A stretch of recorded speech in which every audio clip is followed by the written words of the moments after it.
ഓം നമോ നാരായണായ. ഹരിപ്രിയ അസ്ട്രോവിഷൻ ചാനലിലേക്ക് എല്ലാവർക്കും സ്വാഗതം. ആദ്യമായിട്ടാണ് നമ്മുടെ വീഡിയോ കാണുന്നതെങ്കിൽ സബ്സ്ക്രൈബ് ചെയ്യുവാനും ഷെയർ ചെയ്യുവാനും മറക്കരുത്. കൂടാതെ ജാതക സംബന്ധമായിട്ട് എന്തെങ്കിലും സംശയം തോന്നുന്ന പക്ഷം എൻ്റെ ഈ വാട്സപ്പ് നമ്പറിൽ ബന്ധപ്പെട്ടോളൂ. ഞാനിവിടെ പറയുന്നത് പൂരോരുട്ടാതി നക്ഷത്രത്തിൽ ജനിച്ചവരുടെ പൊതുവായിട്ടുള്ള സ്വഭാവ സവിശേഷതകളെക്കുറിച്ചും 2026 പുതുവർഷത്തിലാണെങ്കിൽ പൂരോരുട്ടാതി നക്ഷത്രക്കാർക്കുണ്ടാകുന്ന ഗുണദോഷ ഫലങ്ങളെക്കുറിച്ചുമാണ് ഞാനിവിടെ പറയുന്നത്. ഈ നക്ഷത്രക്കാരെക്കുറിച്ച് പറയുകയാണെങ്കിൽ വരാൻ പോകുന്നതായ കാലഘട്ടങ്ങളെക്കുറിച്ച് ചിന്തിച്ച് ശുഭപ്രതീക്ഷ വെച്ച് ജീവിക്കുന്ന ഈ പൂരോരുട്ടാതി നക്ഷത്രക്കാരുടെ ദൈനംദിന ജീവിതത്തിലാണെങ്കിൽ എപ്പോഴും സമാധാനവും സന്തോഷവും വേണമെന്ന് ആഗ്രഹിക്കുന്നവരാണ്. അതുകൊണ്ട് ഈ നക്ഷത്രക്കാരെ ഇവർ ഏറ്റെടുക്കുന്നതായിട്ടുള്ള ഏതൊരു കാര്യമായാൽ പോലും വളരെയധികം ആത്മാർത്ഥതയോട് കൂടിയിട്ട് ക്ഷീണം നോക്കാതെ ഭംഗിയായിട്ട് ചെയ്തു തീർക്കുന്നവരാണ്. പ്രത്യേകിച്ച് തൻ്റെ കൂടെ നിൽക്കുന്നവരുടേതായിട്ടുള്ള വിഷമതകളെ മനസ്സിലാക്കിയിട്ട് അവർക്ക് വേണ്ടതായിട്ടുള്ള സഹായം ചെയ്തു കൊടുക്കുവാനുള്ള നല്ലൊരു മനസ്സിൻ്റെ ഉടമകളും കൂടിയാണ് ഈ പൂരോരുട്ടാതി നക്ഷത്രക്കാർ. അന്ധവിശ്വാസങ്ങൾക്ക് അടിമപ്പെടാതെ ഈശ്വരവിശ്വാസത്തോടു കൂടിയിട്ട് മുന്നോട്ട് പോകുവാൻ താല്പര്യപ്പെടുന്നവരാണ് ഈ പൂരോരുട്ടാതി നക്ഷത്രക്കാർ. കുംഭം രാശിയിലാണെങ്കിൽ 45 നാഴികയും മീനം രാശിയിൽ 15 നാഴികയും കൂടിച്ചേരുന്ന മനുഷ്യഗണത്തിൽ വരുന്ന നക്ഷത്രമാണ് ഈ പൂരോരുട്ടാതി നക്ഷത്രം. അതിൽ കുംഭം രാശിയിൽ ജനിച്ച പൂരോരുട്ടാതി നക്ഷത്രക്കാരിൽ 7.5 ശനിയിലൂടെ സഞ്ചരിക്കുന്നതായിട്ടുള്ള ശനീശ്വരൻ്റെ കാഠിന്യം കുറഞ്ഞതായിട്ടുള്ളൊരു സമയമാണ്. കൂടാതെ സർവേശ്വരകാരകനായിരിക്കുന്ന വ്യാഴമാണെങ്കിൽ ഈ പുതുവർഷത്തിൻ്റെ ആരംഭത്തിൽ 5-ാം ഭാവത്തിലും പിന്നീട് ജൂൺ മാസം 2-ാം തീയതിക്ക് ശേഷം 6-ാം ഭാവത്തിലൂടെയും സഞ്ചരിക്കുന്നതും ജന്മരാശിയിലാണെങ്കിലോ രാഹുവിൻ്റേതായ സാന്നിധ്യം നിലനിൽക്കുന്നതുകൊണ്ട് വർഷത്തിൻ്റെ ആരംഭത്തിലെ ഗുണാനുഭവങ്ങൾക്കും മനസ്സന്തോഷത്തിനുമെല്ലാം സാധ്യത കാണുന്നുണ്ട്. എന്നാൽ ആരോഗ്യ പരിപാലനത്തിലും ജീവിത അനുഷ്ഠാനങ്ങളിലും ഈ ഒരു സമയങ്ങളിൽ കൂടുതലും ശ്രദ്ധിക്കുന്നത് വളരെ നല്ലതാണ്.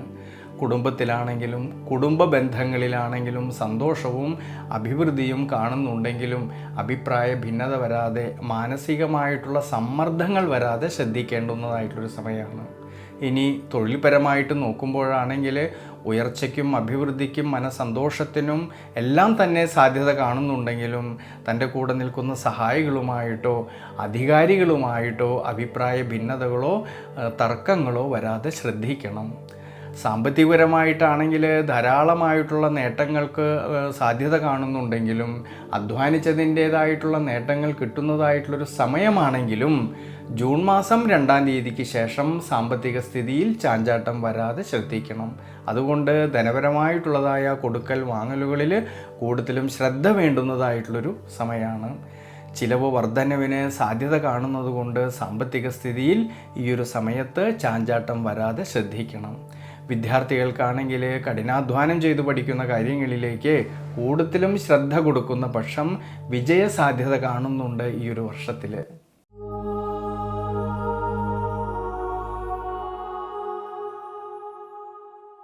മീനം രാശിയിൽ ജനിച്ചവരായിട്ടുള്ള ഈ പൂരോരുട്ടാതി നക്ഷത്രക്കാരിലാണെങ്കിൽ വർഷത്തിൻ്റെ ആരംഭത്തിൽ രാഹു 12-ാം ഭാവത്തിലും കേതു ആണെങ്കിൽ 6-ാം ഭാവത്തിലും സഞ്ചരിക്കുന്നതായിട്ടൊരു സമയമാണ്. ശനീശ്വരനാണെങ്കിൽ 7.5 ശനിയുടേതായിട്ടുള്ള കാലഘട്ടത്തിൽ ജന്മശനിയിലൂടെ സഞ്ചരിക്കുന്നതായിട്ടുള്ളൊരു സമയമാണ്. എന്നാലോ സർവേശ്വരകാരകനായിരിക്കുന്ന ജന്മരാശ്യാധിപനായിരിക്കുന്നതായിട്ടുള്ള വ്യാഴത്തിൻ്റെ സ്വാധീന ശക്തി മൂലം നിലനിൽക്കുന്നതായിട്ടുള്ള വിഷമതകളെ ഒരു പരിധിവരെ തരണം ചെയ്യുവാനും ആശ്വാസം കിട്ടുവാനും സാധിക്കുന്നുണ്ട് ഈ ഒരു വർഷത്തിൽ. പ്രത്യേകിച്ച് ജൂൺ മാസം 2-ാം തീയതിക്ക് ശേഷമാണെങ്കിൽ ഈ സർവേശ്വരകാരകനായിരിക്കുന്ന വ്യാഴം ഉച്ചബലത്തോടു കൂടിയിട്ട് ബലവാനായിട്ട് സഞ്ചരിക്കുന്നത് കൊണ്ട് ഈശ്വരാനുഗ്രഹത്തോടു കൂടി വളരെയധികം ശ്രദ്ധയോടു കൂടിയിട്ട് മുന്നോട്ട് പോകുന്ന പക്ഷം ഗുണാനുഭവങ്ങൾക്ക് സാധ്യത കാണുന്നുണ്ട്. കുടുംബത്തിലായാലും കുടുംബ ബന്ധങ്ങളിലായാലും സന്താനഭാവങ്ങളിലായാലും വളരെ അഭിവൃദ്ധിയും ശ്രേയസ്സും കാണുന്നുണ്ടെങ്കിലും അഭിപ്രായ ഭിന്നതകളോ മനോവിഷമതകളോ വരാതെ ശ്രദ്ധിക്കണം.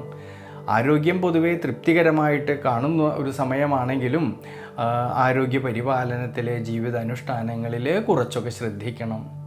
ഇനി സ്വയം തൊഴിൽ ചെയ്യുന്നവരിലാണെങ്കിലും ബിസിനസ് മേഖലകളിൽ പ്രവർത്തിക്കുന്നവർക്കാണെങ്കിലും ഔദ്യോഗിക മേഖലകളിൽ പ്രവർത്തിക്കുന്നവർക്കാണെങ്കിലും അഭിവൃദ്ധിയിലേക്കും ഉയർച്ചയിലേക്കും എത്തിച്ചേരാമെന്നുള്ളതായ മനോബലം കിട്ടുന്നതായിട്ടൊരു സമയമാണ്. അതുമൂലം സാമ്പത്തികപരമായിട്ടുള്ള ഭദ്രത കുറേയൊക്കെ മെച്ചപ്പെടുവാനും സാധ്യത കാണുന്നുണ്ട്. ഇനി വിദ്യാർത്ഥികളെക്കുറിച്ച് ചിന്തിക്കുമ്പോഴാണെങ്കിൽ കഠിനാധ്വാനം ചെയ്തു പഠിക്കുന്ന കാര്യങ്ങളിലേക്ക് കൂടുതലും ശ്രദ്ധ കൊടുക്കുന്ന പക്ഷം വിജയ സാധ്യത കാണുന്നുണ്ട് ഈ ഒരു വർഷത്തിൽ. അതുകൊണ്ട് ഈ ഒരു സമയത്ത് ശനീശ്വര പ്രീതികരമായിട്ട് നീരാഞ്ജനം വഴിപാട് ചെയ്യുന്നതും നെയ്വിളക്ക് വെച്ച് പ്രാർത്ഥിക്കുന്നതും വളരെ വളരെ നല്ലതാണ്.